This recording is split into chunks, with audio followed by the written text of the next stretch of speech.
الله أكبر الله أكبر الله أكبر الله أكبر أشهد أن لا إله إلا الله أشهد أن لا إله إلا الله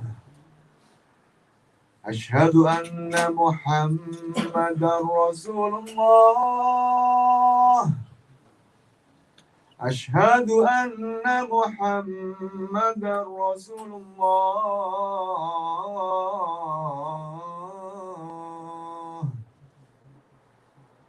حي على الصلاة حي على الصلاة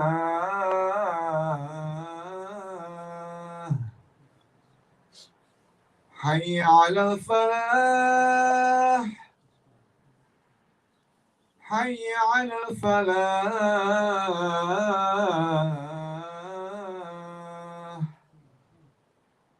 الله أكبر الله أكبر لا إله إلا الله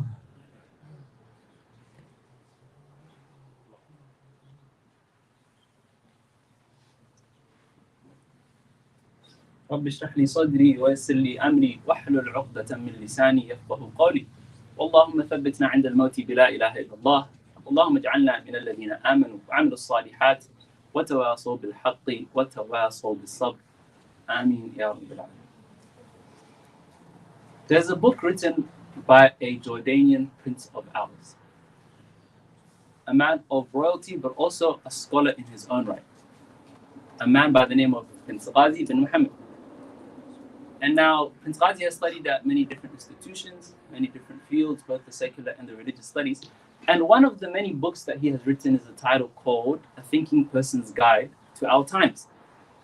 Now, this little book is Prince Ghazi's assessment of the modern day world from an economic, social, spiritual, political perspective, all the different perspectives. And he gives an assessment as to how we got into the situation that we're in, what the current situation that we're in is, and what we can do moving forward. What's interesting is towards the end of the book, after spending much time going in depth as to the different problems the modern world is facing, Prince Ghazi gives his solution. And his solution isn't aimed at politicians and people in positions of power that have the responsibility, they can make big decisions that affect a wide variety of people. Rather, his solution is for us, the average people. What can we do every day in order to help make the world a better place? And his solution was to read. To read good books, quality authors of quality topics. And we all know the maqam reading has in the religion of Islam. We know that the first revelation that Allah subhanahu wa ta'ala sent was Iqra bismi rabbika alladhi khalaq. Recite in the name of your Lord who created. We know the maqam reading has and learning has in our religion. But before going deeper into an explanation of the virtues and the benefits and the effects that reading can have, it's important that we see the effect reading can have on the lives of Muslims that we can relate to. For this purpose, we have very, very many people in our tradition we can pull from. Very many lives we can read up on. Very many autobiographies we can study. Why? Because our tradition is a tradition that's based on reading. Our tradition is a tradition that's based on learning. Our people are a people that have loved, and will continue to love reading. There are many scholars whose lives we can point to for this. Many historical characters, many Muslims of the past, present, and the future. But for today's purposes, and in order to make things feel as relevant for our context as possible, I feel it's important to look at contemporary Muslims and how reading had a big effect on their lives. And one man that we can look towards, one of the most famous American Muslims of the 20th century, a man whose lives some of you might have already heard of, is none other than Malcolm X, otherwise known as Al-Hajj Malik ibn al-Shabazz. Now, Malcolm X is a larger than life character, a political activist, an orator, a family man, many things. But if you look at his life from the perspective as a reader, if we see how reading had an effect on his life, how it helped him do the things that he did, how it helped him become a better Muslim, how it helped him give back to the world, how it helped him give solutions to the world's problems. That's the benefit that we can get today, and that's what we're going to aim for today. Analyzing the life of Malcolm X in order to gain lessons as to the importance of reading and the effect it can have on our own lives and the effect it can have on our position in the world as a whole. Now, for those who don't know, a brief, grossly underestimated summary of his life will follow. Malcolm X wrote an autobiography of his own where he narrated his life to a reporter. And that autobiography has been responsible for converting many people into Islam. Many people have read that book, heard his story, his influential story, his amazing story, his larger-than-life story, and was so inspired by his story as a Muslim that they took the plunge and converted to Islam. One of the biggest scholars of the American world today, Sheikh Umar Farouk Abdullah, he himself converted to Islam after reading the autobiography of Malcolm X. One of the most famous Muslim athletes of the world today, Kareem Abdul-Jabbar, he also converted after reading the autobiography of Malcolm X. And many, many, many other people follow. So the question is raised, what type of life did this man live that his autobiography led so many people to accepting Islam? And what role did reading and literature and bettering himself play in that life? So Malcolm X was born at a time where racism and discrimination and so on and so forth was the default state, was in every nook and cranny of American society. And even though at a young age he showed signs of brilliance in terms of his intellect, he was pushed into a life of crime due to his circumstances. So at a very young age, from a very young age, he was in a life of crime, very far away from the life a Muslim is expected to lead. Just one story to illustrate the type of life this man was leading. At one point, when he and his gang members were discussing how they would go about organizing their house raids so that they could get rich from robbing the houses of rich people, he realized that he needed to establish his dominance over the gang so that in times of crisis, if anything went wrong during their jobs, everybody would follow his command to a T instantly. So what he did was, in the middle of the meeting, he stood up and everybody looked at him, shocked, confused as to why he was standing. He pulled out a gun, opened up the chambers and put one bullet in, closed it, spun it, and put it to his head.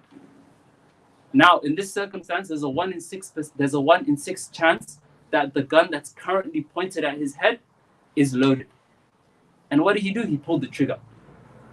His entire gang members were shocked, screaming at him, "What are you doing? Have you gone mad?"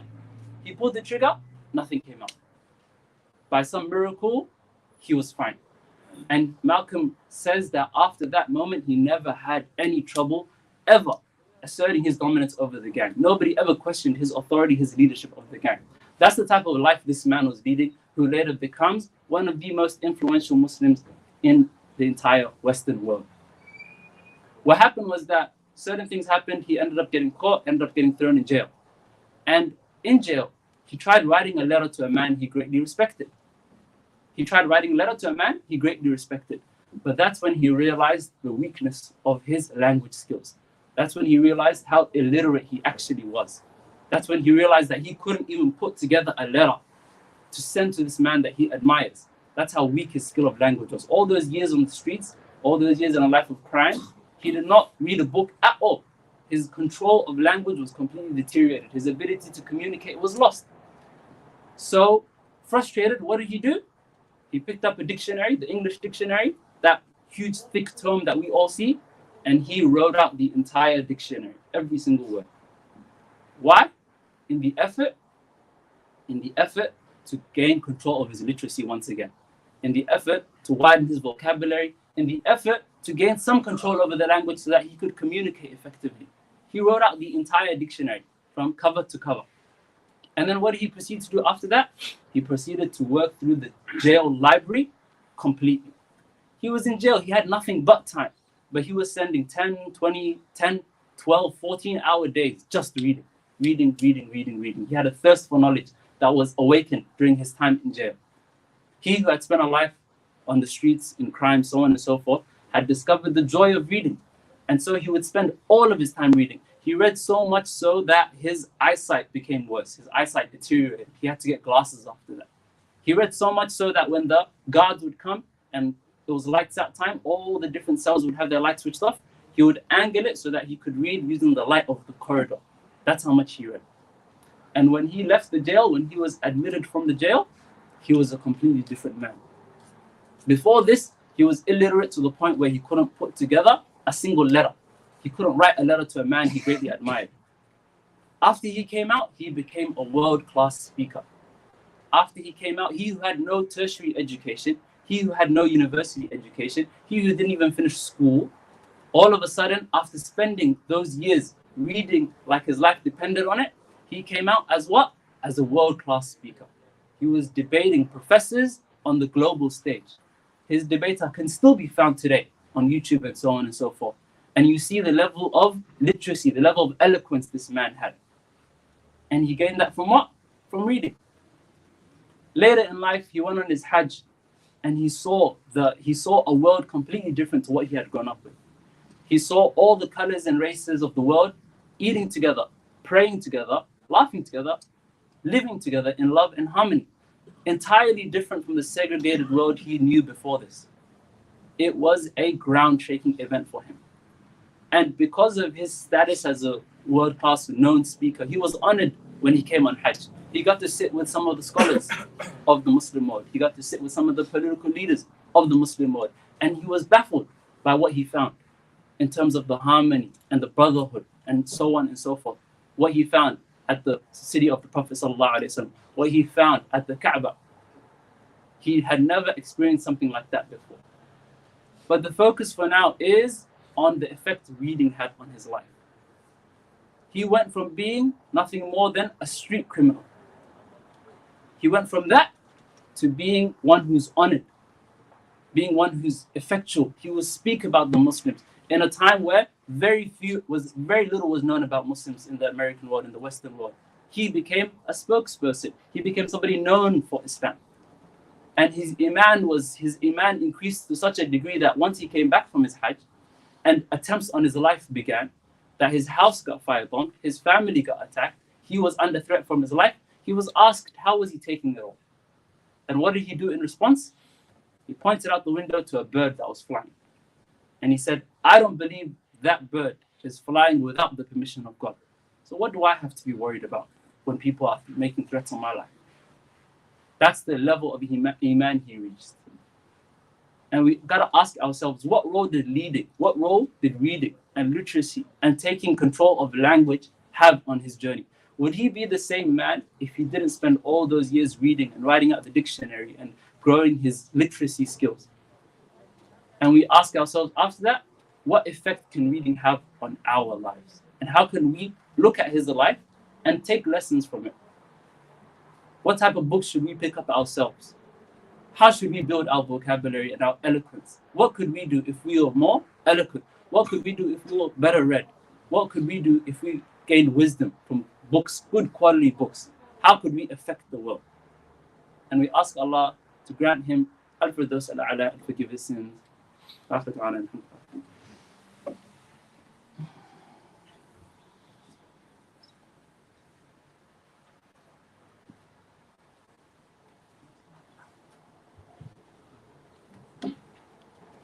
In Prince Ghazi's work, A Thinking Person's Guide to Our Time, there are times where he paints a very, very depressing picture of the modern world, where he talks about the environmental degradation, where he talks about the spiritual stagnation of the Muslims, where he talks about economic corruption, where he talks about political instability, painting the picture of what state the modern world is in. It can get very depressing. But there's optimism in the solution that he gives. It may seem simple. How can I, by reading good quality books in my spare time, how can I have any sort of effect on the world? But it's clear that when we as people, simple people, choose to spend our time bettering ourselves by reading the works of greats of the past, we ultimately do make the world a better place. And we can see this in the traditions of our scholars. We have and continue to have and will continue to have many, many scholars that were so attached to reading and knowledge and learning that they would sacrifice essential elements of their lives. One of our scholars, Fakhruddin Razi, said that if he could, he wouldn't eat because there's so much to learn and so little time to learn that even eating felt like a waste of time to him. Another one of our Syrian scholars narrates a story where he loved learning and reading so much that he didn't get married. Late into his middle ages, into his old age, he still wasn't married because he just couldn't dedicate any time away from his reading. So much so that his family decided to take matters into their own hands. They figured a wife would be good for him. So they arranged the marriage for him. And when his newlywed wife first entered in upon him, he looked at her and told her to go back to her father's house. She was confused. Did I do anything wrong? She asked. And he told her, no, you didn't do anything wrong. But I don't want to give up my time with my books for your sake. I don't want to give up my time with my books for your sake. He valued reading so much, he valued learning so much, he valued bettering himself so much that he didn't want to give that up for her sake. And we see this in the seerah of the Prophet ﷺ. We see this in the Quran and the advice that Allah subhanahu wa ta'ala gives us. We see this in the very first revelation revealed. اقرأ بسم ربك الذي خلق. And what's important to remember is that it's not just religious reading that should be emphasized among us Muslims. It's reading of any sort. Whatever field you're interested in, go and find the greatest scholar in that field and learn from him and benefit from him. When you read a book, a good quality book, by one of the masters of that field, it's almost as if you're sitting at their feet learning from them. It's almost as if you're sitting at their feet learning from them, whatever field you're interested in. So if you're an engineer and you've been doing mathematical equations your entire lives, go and read the works of Euclid. Go and read the works of Isaac Newton. Go and see how the field itself developed over time. In your work every day, you're indebted to these great minds that dedicated their lives, that found passion in these, that weren't forced by the education system to learn algebra and so on and so forth. Go and read the works of Al-Khwarizmi and see how he discovered the fields that he discovered. If you're interested in astronomy, go and read Copernicus and go and read Galileo and see how ideas developed over time. See how we moved from a geocentric model to a heliocentric model. Read the autobiographies of these people and see how dedicated they were to their ideas. If you're interested in psychology, go and read Sigmund Freud and go and read Carl Jung and see what you agree with and what you disagree with. Have humility and sit with the greats of the fields and learn from them. You will have no loss in your impact whatsoever. It will be the journey of your life. Going through the different fields that you're interested in, sitting, learning from people that are far better than you and far more accomplished than you in these fields. Far better than you and far more accomplished than you in these fields. You learn from them through that humility, and you'll become better for it. A lot of us, we have lots of responsibilities, work, family, so on and so forth. We don't have much spare time. But if we spend our few small hours that we have on other mediums, we won't get as much benefit from them. There are enough YouTube videos on the internet for us to spend our entire lives and we still would be finished. But we wouldn't get much benefit from them. The fact is, books, the benchmark for writing a book is higher than it is for most other mediums. Anybody can make a 15-minute YouTube video. It's very low quality usually. Anybody can make a TikTok, anybody can make a podcast, so on and so forth. Usually, the quality is very low. But if you want to write a book, when authors write a book, they go through one draft, and they go through a second draft, and they edit it, and they add depth to it. It's almost like a painting. They add depth to it. They add the expertise to it. So much so that the end result is something you can benefit from. It's something that you can benefit from. Reading one book on a topic will benefit you more than spending 2 weeks watching different YouTube videos and listening to different podcasts on it. You'll come out as a better person for it. You'll become more articulate yourself. You'll become more dangerous yourself. You'll be able to have an effect on the world that you were never able to have an effect on before. Having control over language is a sign of intelligence. Having control over language is something to aspire towards. That Allah subhanahu wa ta'ala chose that the Quran, the greatest miracle that He would give to His final prophet was a recital, was the Quran, was a miracle of a language. Is that not a sign of the importance a language plays in the lives of people? In very many ways, our civilization is still the most superior civilization in many different fields.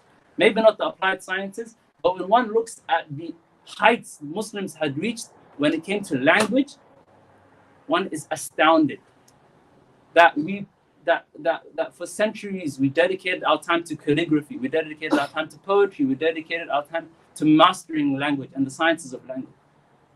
Ask yourself, why is that the case? When today we go walk down the streets, the way we speak is an indication of what's in our hearts. Today when people speak, there's a curse word every other second. Today when people speak, there's no eloquence to it. There's no honor to it. So take pride in your language. Take pride in the way you speak. Try to be as articulate as you can be. Try to get your ideas across as articulately as you can manage. And work on it. Work on it, work on it, work on it. You will only benefit yourself and you will only benefit the ummah at large. And throughout all of this, remember that while reading the great minds of human history, no doubt will benefit you. There's also no doubt that all of the wisdom and intellect of humanity put together cannot match the wisdom and the intellect and the eloquence and the benefit you'll get from reading the Quran. So spend your time reading the greats of whatever fields you're interested in, but also spend your time reading the Quran. If you need, have the translation in a language you can understand in one hand, have the Quran in its Arabic in the other hand, and read one line at a time from both. So you can taste from the eloquence of the Arabic, but you can also benefit from some of the gems Allah subhanahu wa ta'ala has sent down to you. Your beloved has sent down to you a love letter in the form of the Quran. Your beloved has sent to you a love letter in the form of the Quran. So how shameful is it for us if we don't spend any time reading that love letter? How shameful is it for us if we don't spend any time dedicating ourselves to the study of that love letter? Seeing what it is our beloved said to us. Seeing what it is our beloved wants from us. Seeing what it is our beloved hopes for us. And may Allah subhanahu wa ta'ala make it easy for us. الحمد لله رب العالمين والصلاة والسلام على رسوله الأمين. قال الله عز وجل في كتابه الكريم بعد أن أقول أعوذ بالله من الشيطان الرجيم إن الله وملائكته يصلون على النبي يا أيها الذين آمنوا صلوا عليه وسلموا تسليما. اللهم صل على سيدنا محمد. اللهم صل على جميع الأنبياء والمرسلين وعلى سائر الصحابة والتابعين وعلى من تبعهم بإحسان إلى يوم الدين. اللهم أرنا الحق حقا وارزقنا اتباعه وأرنا الباطل باطلا وارزقنا اجتنابه. اللهم ثبتنا على الإسلام. اللهم نور قلوبنا بنور الإيمان. اللهم اغفر للمسلمين والمسلمات والمؤمنين والمؤمنات والأحياء منهم والأموات إنك سميع قريب مجيب الدعوات. عباد الله رحمكم الله إن الله يأمر بالعدل والإحسان وإيتاء ذي القربى وينهى عن الفحشاء والمنكر والبغي يعظكم لعلكم تذكرون.